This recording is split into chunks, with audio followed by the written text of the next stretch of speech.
Hey, my name is NikkiPatin, and I want to talk about what I'm a genius at. I'm a genius at survival. When my mother was carrying me, everybody in my family told her that she needed to get an abortion. She refused. I survived. When I was 19 years old, I discovered spoken word. And it was like I discovered religion. I became evangelical about it. The second that I saw it, I knew that was what I was supposed to do. So when I went to one of my first open mics, there was a woman by the name of Maria McCrae, and she was a Chicago legend. When I saw her, she was a 50-year-old black woman who had been a Vietnam vet, who had been a Marine, and her poetry was just fire. So she instantly became my hero. And I thought she was so dope that I brought my mother and my good friend to come and see her and to watch me spit my first slam poem that I had ever written. And I was so excited, and I got on stage and I did my thing. And then when I got off, Maria walked towards me, and I was like, yo, maybe she's gonna be my mentor, maybe she's gonna have something to say about my piece. And she walked straight up to me and she said, you sucked, and there's a whole table full of us who think you sucked, and we don't ever want you to come back. And I broke down and I cried and I got real upset, real in my feelings. I'm a sensitive little poetry girl. But then I went home and I wrote a rebuttal poem, and I kept coming back and kept coming back and kept coming back. For 3 years, I came back to the same open mic where they didn't remember my name from week to week. Every Monday, I'd go up to the person on the list and I'd say, hi, I'd like to be on the open mic. And every week, the same woman would look me straight in my face and say, and you are? But I kept coming back, and I survived. I survived so hard that I ended up on HBO's Def Poetry Jam. And then after that, I survived even harder and won the gold medal in the Gay Games in 2006. And then after that, I survived and went on to headline a tour in New Zealand and Australia. And a few years after that, I survived and was able to address both the White House and the United Nations on behalf of black women and girls who are victims of sexual violence. I myself am a victim of sexual violence. I'm a victim of domestic violence, both childhood as well as into adulthood. And I survived. I am still here. Today, I'm a single mother of a beautiful 3-year-old little boy, and a week before I graduated from my master's program, his father put his hands on me. I had to kick him out, but I survived.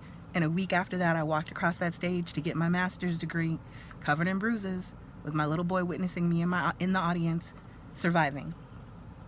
Now, the interesting thing about me getting an MFA is that technically, I'm a college dropout. I dropped out of school at the age of 21 to be a poet, which is what I told my mother. And she said, well, good luck with that. But I did become a poet, and I survived. And when I became older, I said, man, I really, really want to go back to school, but I don't know if I can go back and get my undergrad and then go get my graduate degree.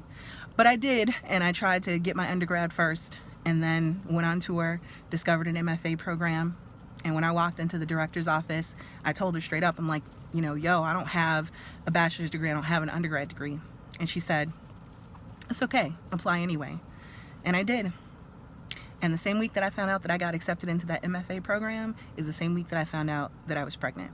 And I survived through that MFA program, pregnant, took a semester off to have my son, had him, came back to school, nursed him, got that graduate degree.